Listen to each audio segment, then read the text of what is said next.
Happy Monday. Thanks for joining us for Coffee Talks.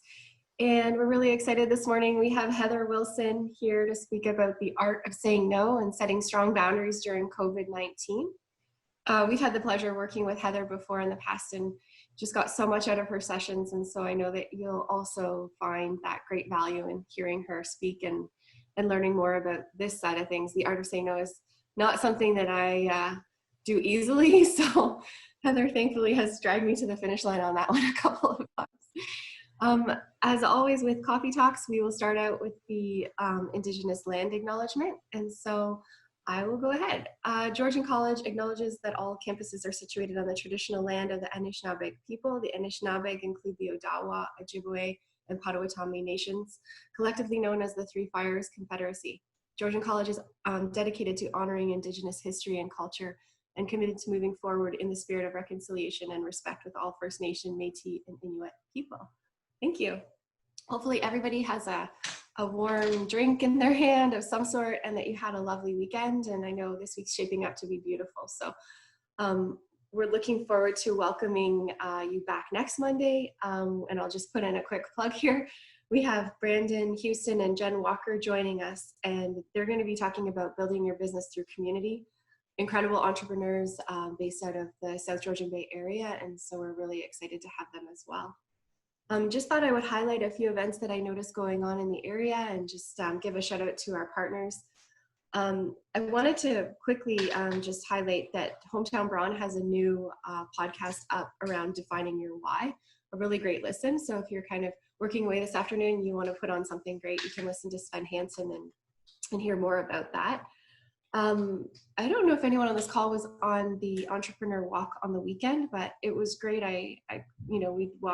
I didn't, but some people walked 15 kilometers, and it was just really nice to be able to connect outside in a safe and distanced way. And so we'll be sharing more information about any future walks with the group as well, but it was pretty awesome. So thanks to Chris Adams for that one. We have the Sandbox has a really great event coming up on June 16th called The Legal Brief. So this is COVID-19 and employment law brought by Barriston. So if anyone's interested in learning more about that, head over to the Sandbox website and we'll stick that in the chat. In addition, I noticed they have a really great one called Marketing 101, and that's on June 30th. So more of a panel event. So keep your eye out for that if you want to get some other perspectives on that topic. The Chamber of Commerce, just a couple of events that I noticed coming out of the Barrie Chamber of Commerce. They have a really cool one that I'm going to attend called Protecting Your Online Presence. So managing reviews and trolls and more. And so when it had trolls in the description, I was all over that one. I can't wait to hear what they have to say on that topic. And then also on June the 17th, they have a session on regaining balance. So maybe more of a mental health focus. So cool things happening in this area, but I'll turn it over to Jenna Green, and thank you so much for joining us. And thanks, Heather. Thanks, Sarah. Good morning, everyone. Welcome. Before I introduce Heather, I'll just talk about the housekeeping. So if you have any questions, just pop them into the chat and we will address them after Heather is done her presentation at the end. So we'll have about 10 to 15 minutes to do that. If you want to share your social media handles, I'll be happy to send that out in an email after this coffee talk to everyone so we can support and follow our fellow entrepreneurs in the ecosystem. And today we're excited to welcome Heather of Cheetah Fusion. Heather brings 17 years of corporate experience, including 8 years in retail banking, operations and management, and 9 years in human resources training and development. Heather has been a corporate trainer since February 2010 and a certified coach through Adler International Inc. since December of 2013. Heather launched her first business, Spark Your Vitality, in September 2014. In April of 2018, she launched her second business, Cheetah Fusion Creative Agency, with her business partner, Penny Musho. Heather uses coaching and business development skills to help business owners cultivate a solid brand using creativity and targeted messaging to develop a marketing strategy for a strong online presence to grow their business. Heather has taught hundreds of workshops all across Canada since 2010. She's also a member of the Women's Speaker Association and is a sought-after keynote speaker at conferences and events. Heather loves supporting her community, and she volunteers on the Walk a Mile in Her Shoes community at the Women and Children's Shelter of Barrie, and she is a business mentor for Starter Company with the City of Barrie. With all that said, I will turn it over to Heather, who will talk to us about the art of saying no. Thank you so much, Jenna and Sarah, for having me this morning, and thank you to all of you for joining us this morning. It's absolute pleasure. I love what these ladies and the team at the Henry Bernick Center do. You support all of us as entrepreneurs and love this community, bringing the community together. It's pretty exciting to see how we've all navigated through the pandemic and how we've all come together as a community. You know, business, being in business for ourselves, it's challenging, right? There's a lot to it. There's a lot that goes into not only starting a business, but running a business and keeping that business thriving. And if you aren't necessarily a business owner, but you're a leader in the business community, in maybe your organization, you know, what I'm going to share with you hopefully will resonate in a different way, because it's really about, I'm going to talk about managing expectations. And when we talk about setting boundaries, you know, if you think about your own relationship, if you think about your personal relationships, it's not much different in personal relationships than it is in business relationships. And so what I'd like to touch on is really about, you know, if we can figure out those operational boundaries and setting those strong boundaries, not just during this pandemic, this COVID-19, but I thought it was an interesting topic when Sarah and I were touching on this. But it's really about how can we manage expectations? How can we set the tone in our organizations, in our businesses, so that people understand what they're getting, how they're going to get it, and how you will work with them? Because part of the art of saying no is not about no. Sometimes it's just not now, or not that way, or no, there's some other options though.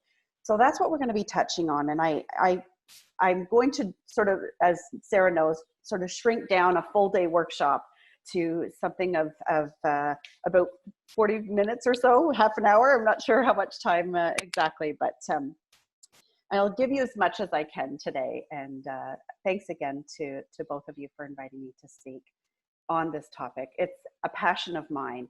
Communication is sort of my strength and my background, both in a written format, and so effective business writing, and also in the verbal communication. So I thought we'd just touch on some of the things we'll talk about during this very cool coffee talk. So identifying our relationship with the word no. So, you know, in our upbringing and when we first started to hear no, when we first said no, we were likely, that was one of our first words, you know, if you think about it, or if you have small children, you know that they love the word no sometimes. So as we get older though, we start to have some beliefs and some experience and some values that we are brought up with. And it becomes more increasingly difficult to say no. So we're going to talk about how to reframe and maintain rapport, the word no. How do we reframe that? We're going to talk a little bit about assertiveness and positive I messages and some strategies around setting boundaries. And then we'll wrap up with some managing of expectations.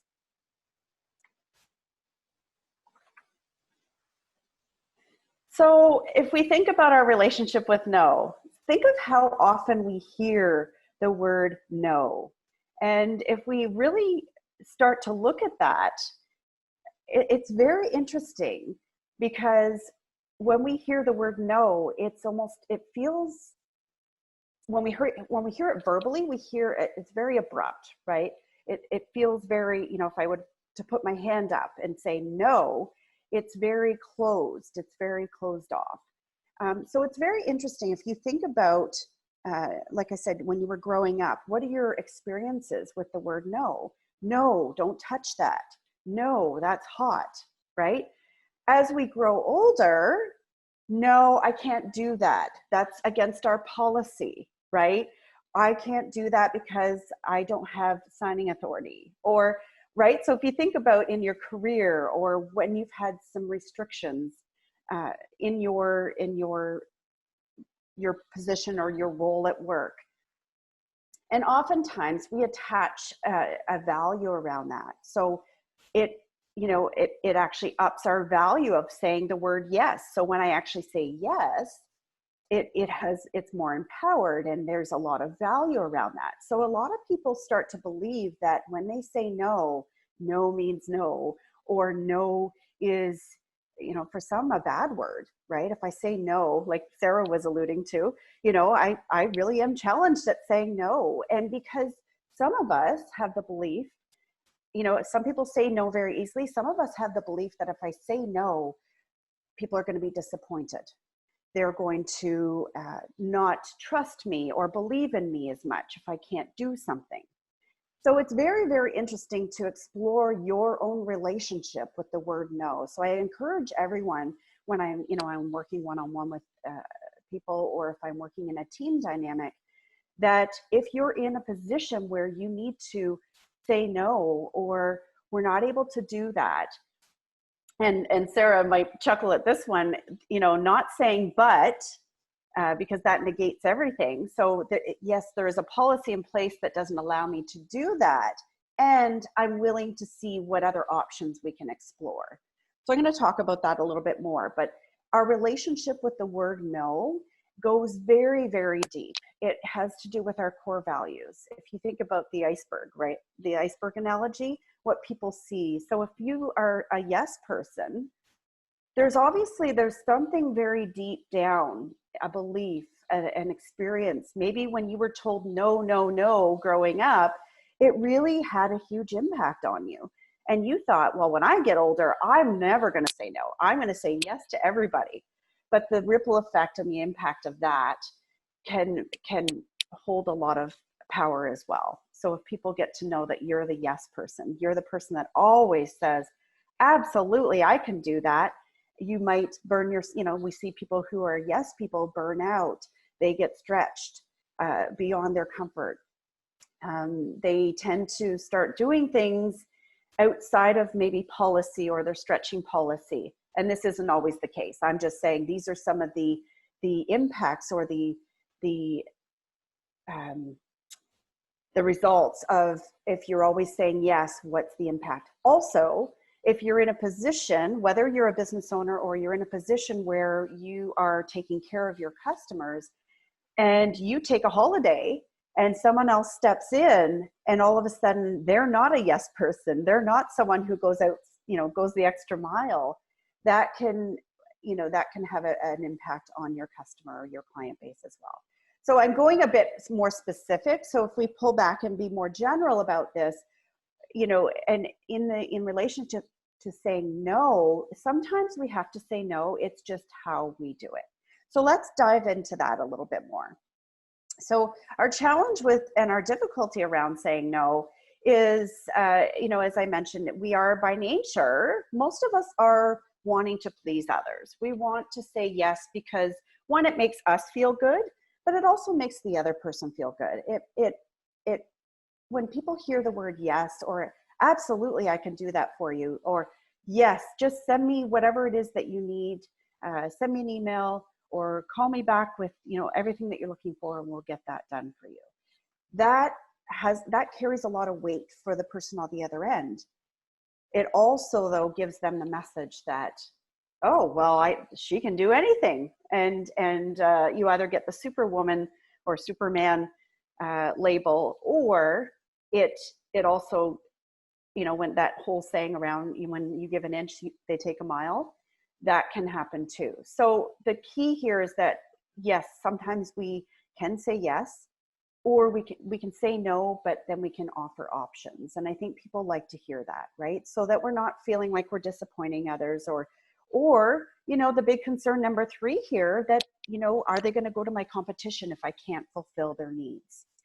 That's a very difficult thing for people to swallow as well. right? If I say no, they're going to go down the road, they're going to go to another company. So we really have to balance that whole art of saying no. If it's something that we can't do or we can't fulfill, it's not a no, it's maybe, no, that's not possible, but here are some other options and things that we can do for you. So it's about giving, and we're going to talk about boundaries in a few moments, but it's about identifying the approach and the way that you're going to navigate the no that I think people will value in you. It's about being assertive and asserting your ability to take care of your customer, and this could be a team thing too, but we'll speak specifically to customers. If you're a business owner, you want to please your customer or please your potential clients, saying no isn't going to do that, but it's also not going to, the way we do that is not going to necessarily be a bad thing. So let's talk about that a little bit more. In terms of that challenge around saying no, the art or the ability to reframe the no is really powerful. And if you think about it in terms of when you've heard the word no, we're not able to take that product back, but here's what we're willing to do for you. Or, did you try it? Did you test it out? What was wrong with it? So even probing or asking a lot of great questions can actually be a way to reframe the no and maintain rapport and maintain trust. So one of the first steps to reframing a no is to acknowledge, that there's a problem, that there's a need that maybe you're not able to fulfill the way they've asked. But there can be some dialogue, there can be some back and forth, some dialogue around what it is they're wanting. Because sometimes we're not really clear. So if we say no up front, but we haven't asked the questions, we haven't clarified what it is they're really wanting, that can sort of create a barrier. So we want to always be acknowledging.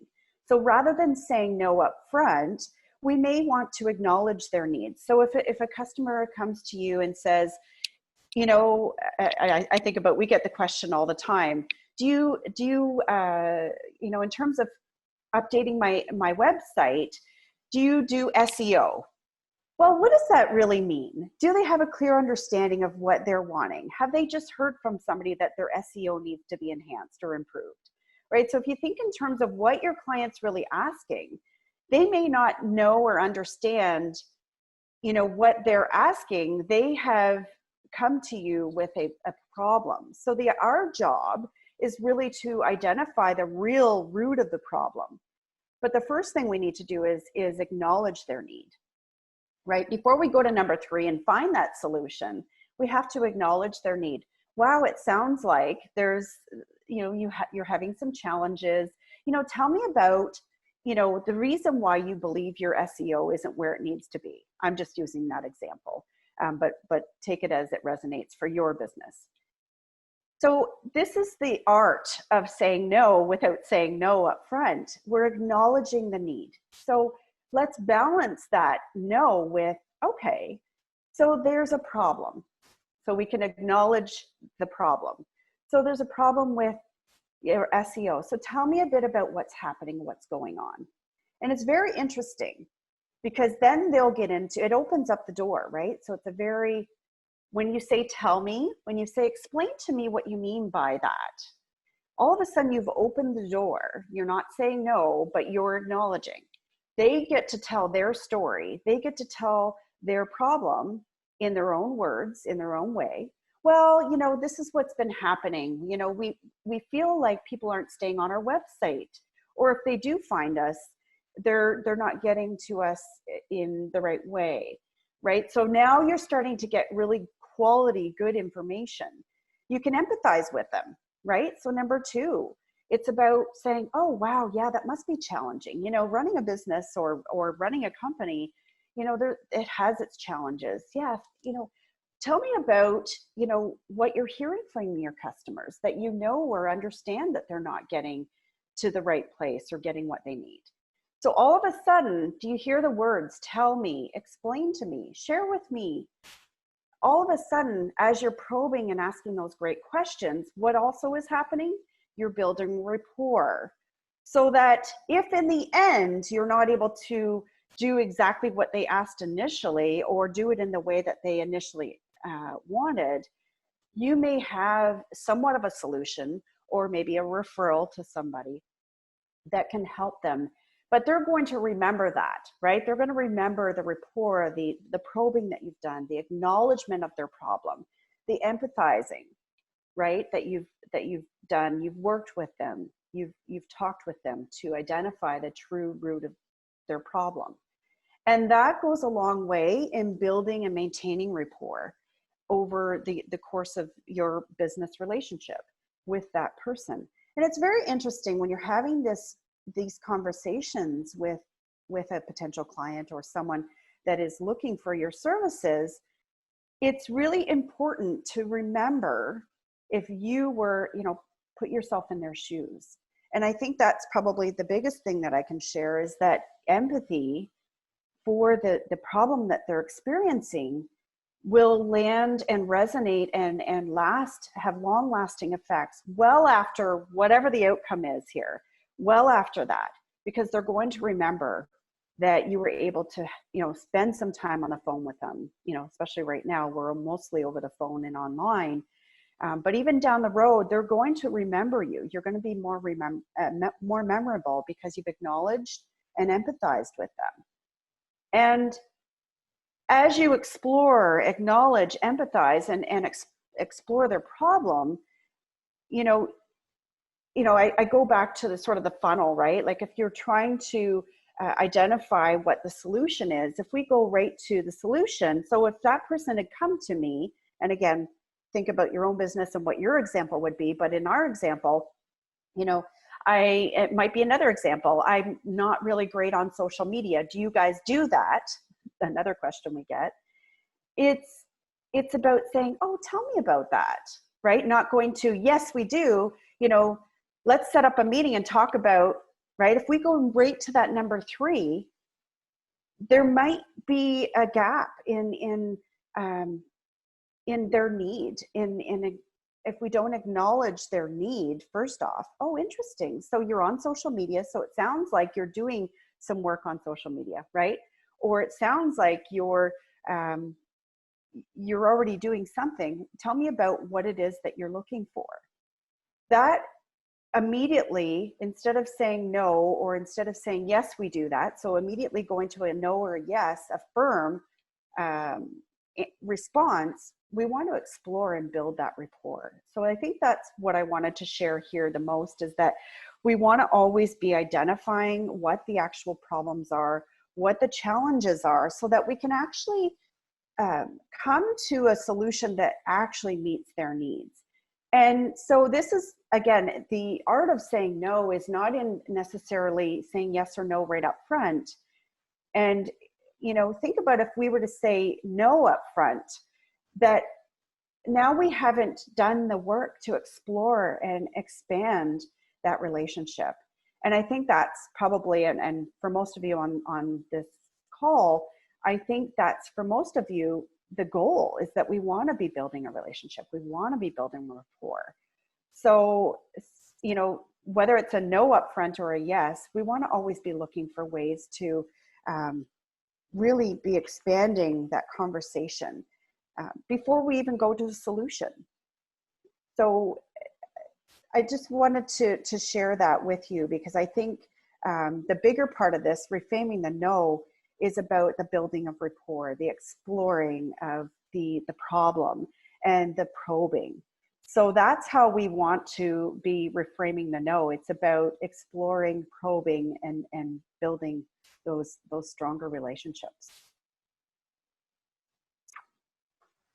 So I want to talk about this, and I know for anybody that's ever gone through this whole iMessages, I know I see John on the call too. I know that it's very interesting to think about talking from the I, right? A lot of the time when we think about our customers, we want to always be thinking about them, right? For the most part. But the whole goal when we're building rapport and we're navigating a customer's needs initially, I talk about assertiveness anytime we're communicating with anyone. Assertiveness and being positive, first of all, is very important. And especially when we have to say no, or we're not able to do that, this is where this really comes into play. When we're able to come from a place of positivity and be assertive around the messaging, talking or speaking with a client, a customer, is really, really about building a relationship. Whether or not they work with you right away or at all, we're all in a very strong business community. And, whether we do end up having an ongoing customer relationship with that person, we always want to be representing our business, our organization, to the best of our ability, with positivity, with a strong, positive communication. So, when I talk about assertiveness, this is the opposite of aggression, right? So assertiveness is about standing up for your rights and the rights of the customer or the person in front of you. Or it's also about being respectful. So when we are even having to say no, it's about being respectful, it's about being positive, and it's about putting in context the saying no. So if it's a service that you're not able to fulfill for them, being able to say, wow, I understand that, what you're looking for, I would love to help you with that. And my goal is always to help customers. And notice I'm saying I, right? I am very passionate about what I do. And I will actually take this away and look for a way that I might be able to help you. At this time, this isn't something that we do, but you've actually tweaked my interest, and maybe this is something that we should be exploring.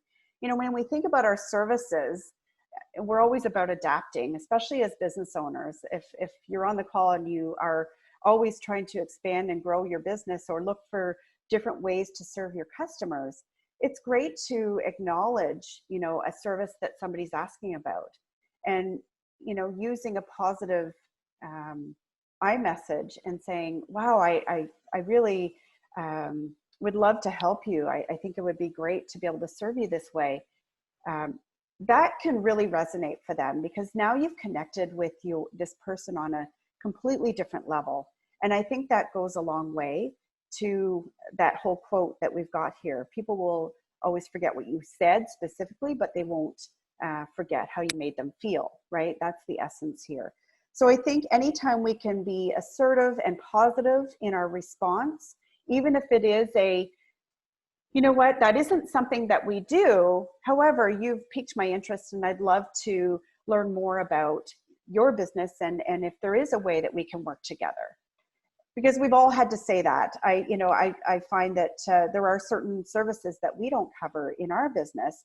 And, it's interesting because I think a lot of the time it could be some of us who do find it easier to say no, it can be a challenge to sort of pull that person back in. And we always want to leave a customer or a potential client with a feeling that they're valued and appreciated, that you appreciate that they approached you or came to you, that they contacted you. So if you get someone who contacts you through your website or over the phone, acknowledging them and thanking them for coming to you, even if it's not a service that you can help them with or serve them with.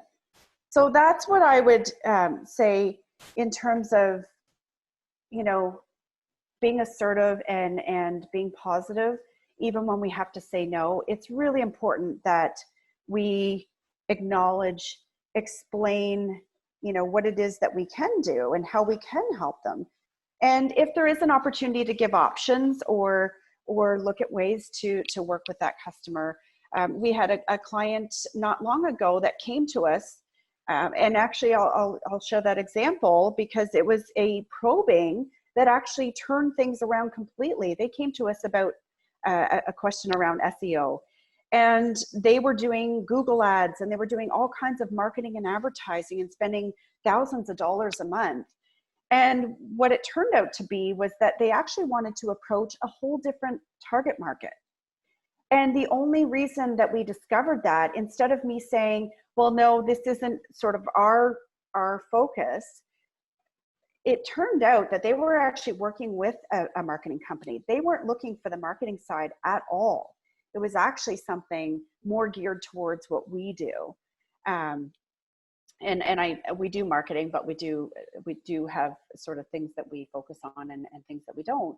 And it was very interesting as I probed and asked the questions, we are working with this client now.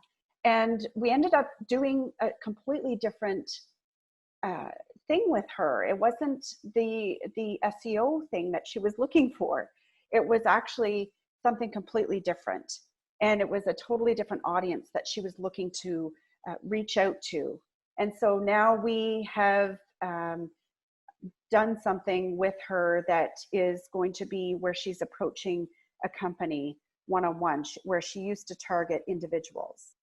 And so it's going to mean a few changes to her website. It's going to mean we're doing a pitch deck with her. So it was very interesting. If I hadn't probed and I had just said, yes, we do this, but that isn't something we specifically do, then I wouldn't have gotten to have that conversation with this client. And so it was the art of saying, no, we don't do that. But here are, I have some questions for you. What is it exactly that your challenges are? What is it exactly that you're finding that you're missing? And it was through that dialogue. We talked for about 45 minutes. And it was through that dialogue that we had another meeting with my business partner, and we explored a different type of marketing technique. And it was very, very cool because now we're getting to work with this client in a different way than when she approached us and thought she needed. So it was about acknowledging her need, empathizing with the challenge because she was noticing that the leads had gone down a bit, and she wasn't getting the specific leads or clientele that she was wanting to work with. So it was in that exploration and having that really great conversation, and again navigating and being assertive and saying, I would love to work with you. And she said, well, so would I, because I've heard you do all these great things. It was about asking the question. So, I'm hearing this, but tell me more about the problem or the challenge that you're having. So that was the assertiveness. It was my questioning and probing in an assertive way, respecting what she had come to me about, but sort of shifting the conversation to, well, what if it was this, right? So asking some really open-ended questions, which actually drove the conversation in a different direction. And it ended up being something more geared to what she was hoping for. So those are the things that can sort of lead into a stronger dialogue, and again, wanting to, have that conversation rather than saying, no, that's not something we do, and shutting the conversation down. Now I want to shift gears to sort of the other part of we're in sort of a dynamic right now, and this is the other half of the saying no that Sarah and I had initially talked about, and that is about setting boundaries. So, there's that whole art of saying no piece, and now I want to just wrap the latter part of this webinar with this coffee talk with the whole idea that we are accessible 24/7 through social media. So this is a sort of a shift to setting boundaries around not necessarily saying no, but managing expectations and having good strategies in place so that you as the business owner, especially if you're wearing all the hats and you're answering social media, you're answering emails, you're responding to phone calls right now, that we don't go towards burnout. So let's shift gears to setting boundaries. Boundaries are important for sustaining our overall health and wellness. It's really important in maintaining strong relationships. And when I talk about setting boundaries, it's also about managing expectations. So when somebody messages you at 11 o'clock at night on a Saturday, I will tell you right now, yes, there are some people that expect a response right away, particularly if it's a business, particularly in this time where we're, maybe things have gotten a little quiet and people aren't spending or weren't spending as much.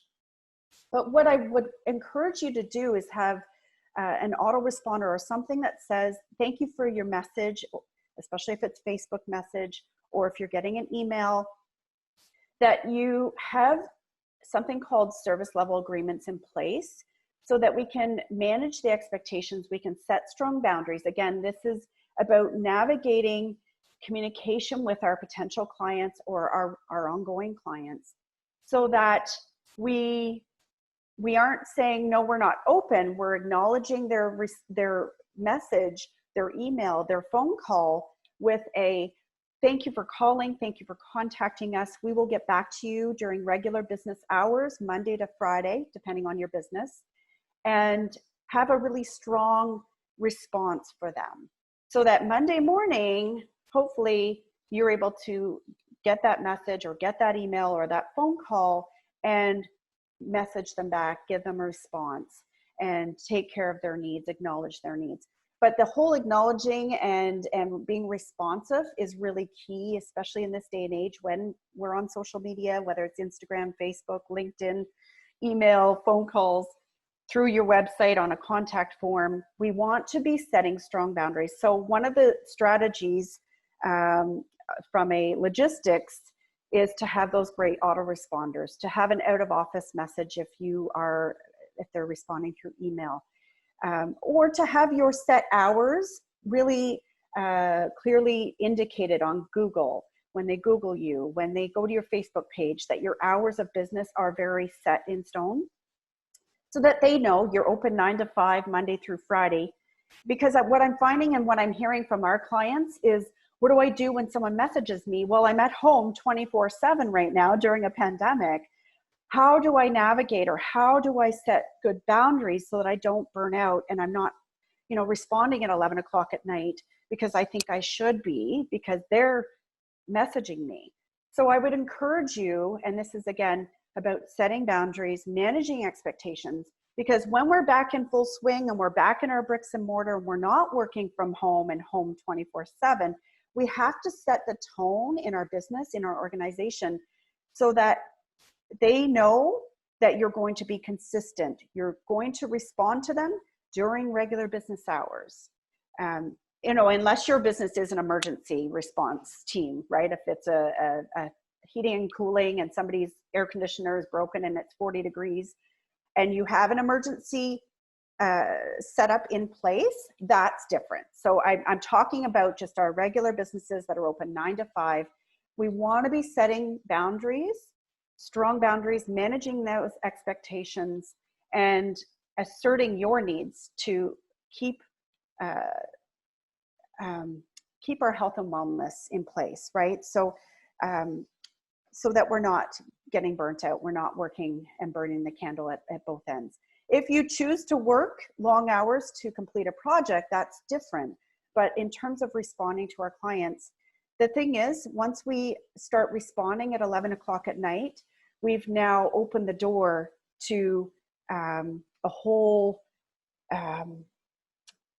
challenge around managing, one, that particular client, and two, the conversation or the dialogue that they're going to have with other people is that, oh yeah, they're so responsive. They got back to me right away and it was 10 o'clock at night or 11 o'clock at night, or it was Saturday afternoon and they're not open on Saturday, but they responded.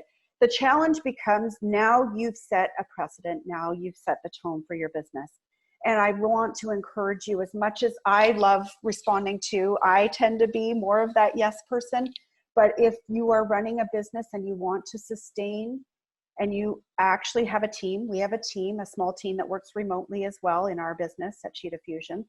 I would feel really bad if my team started to think that they had to respond at extended business hours. And we call that outside of regular business hours. Again, if you choose to do that, just know that that consistency needs to be maintained so that your business is recognized as being consistent.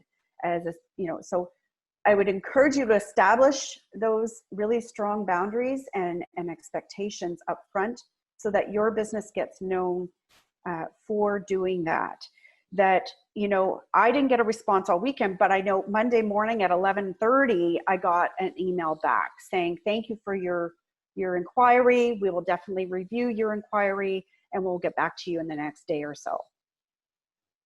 So set those expectations, set those strong boundaries for you and your business, because as you grow your team, if you have a team, or if you're a solopreneur, that's going to either help you or hinder you in your growth and as you expand over time. So I wanted to sort of share that in terms of making sure that you take care of yourself, particularly during this pandemic. I know that's been a challenge for some of our clients. And so I just wanted to wrap our session up with, please, I encourage you, absolutely manage those expectations, acknowledge them, and then set a tone for when you'll get back to them and be consistent with that. Thank you so much. That's amazing. Thank you. And I think I'm right on time. Perfect. It's perfect. Okay.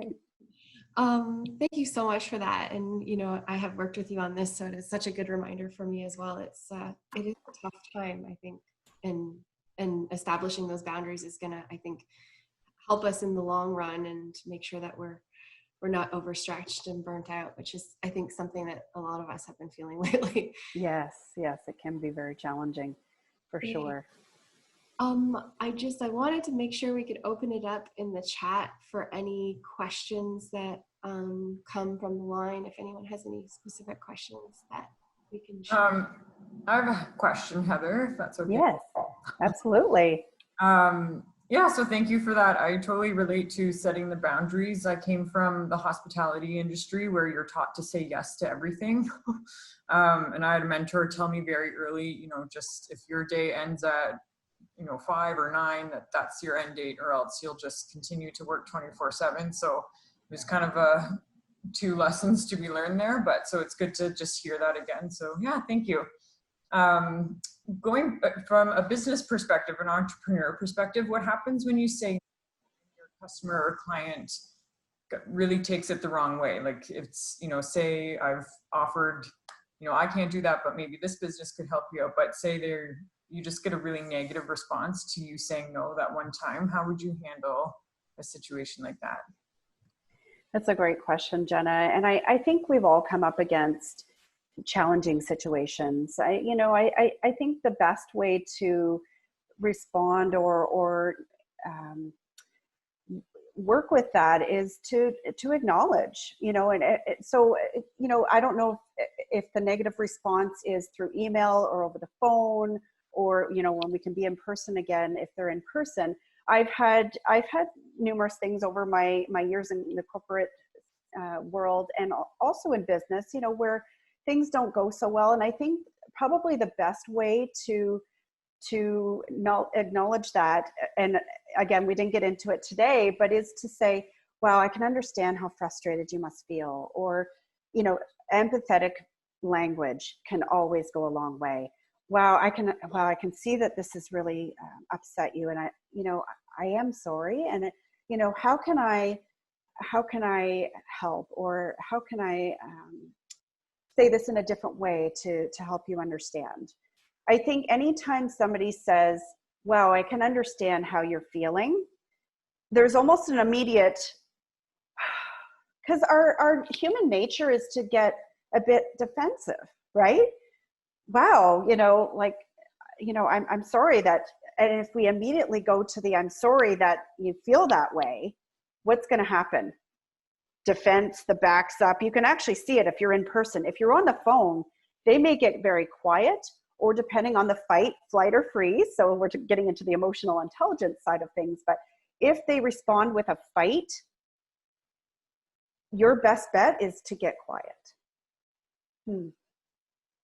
Wow. You know, and if they're fighting, right, and they're saying, you know, I'm really disappointed. This isn't, you know, I thought you guys were a great company. My friend told me about you. I'm not sure what the context of your situation is. But if you hear that, you can say, oh, wow, you know, I am so sorry. Listen, I understand this must be not the response you were hoping for. Let's talk about this a bit more. Because sometimes you might think they're going into fight mode, but all they really want is some acknowledgement, some empathy. And the moment we can acknowledge their feelings, wow, I can sense, you know, how, you know, you must be feeling. You will notice they may keep fighting a little bit, or they may not, depending on the situation. But the moment you acknowledge and you just sit back and listen, and I say in person too, we talk about mirroring and matching. The second we can, you know, if they're really up in your face, you know, you can rise up carefully and confidently and say, wow, you know, I can see that you're really upset. I'd really like to help. What can I do? You'll see the shift happen, and they'll say, well, because they won't be expecting that. They won't be expecting that. And I've been in situations where, you know, I worked in a retail branch in a bank, and where it's like the moment you come up and rise up with them and mirror and match, all of a sudden you've met them halfway, right? And that goes a long way. And we're getting into different type of communication, but that goes a long way in the understanding and the creating and building rapport. Okay. Yeah, that's awesome. And I see in the chat, Patricia Dent was going to ask kind of a similar question on how to navigate someone who's very emotional. So I think you covered that, unless Patricia, if you want to pop in another question. But yeah, if anyone else has any questions, pop them into the chat. Otherwise, we will look forward to connecting with you next week on our coffee talk. As Sarah mentioned, we have Jen Walker and Brandon Houston from Collingwood, South Georgian Bay. And Haley, would you agree that it is also helpful not to personalize someone's emotional reaction? I find this very helpful in my own care when dealing with boundaries and conflict. Absolutely. And sorry, I didn't catch the name of. That was from Haley Peak. Oh, thanks, Haley. Absolutely. Yes. The more we can, I always talk about focusing on the issue, not the person. And I don't mean that in a where we don't care. It's absolutely, we want to say, wow, it sounds like this has been really challenging for you. And not about, oh, you seem very upset. So that's the difference, right? We want to focus on not what they're doing or saying or feeling, what they're expressing, but what they're feeling. So, wow, that sounds like it's really challenging, or I'm an auditory. So that it seems like, if you're a visual, seems like things are, this is very disappointing, and I cannot totally understand that. Versus, wow, you seem upset. It's very different context. It's all about language, and it's all about navigating their feelings versus what they're doing. It's a very, very, it's the nuance, right, of navigating and communicating effectively. Yeah, great point, Haley.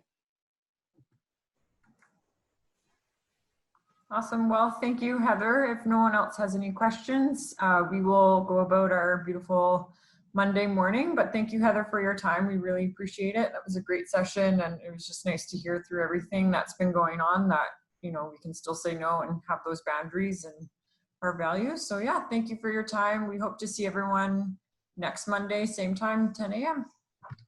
Thank you so much for having me. Yeah. And thanks for organizing this. It's been great. No, thanks everyone for joining. Have a great day.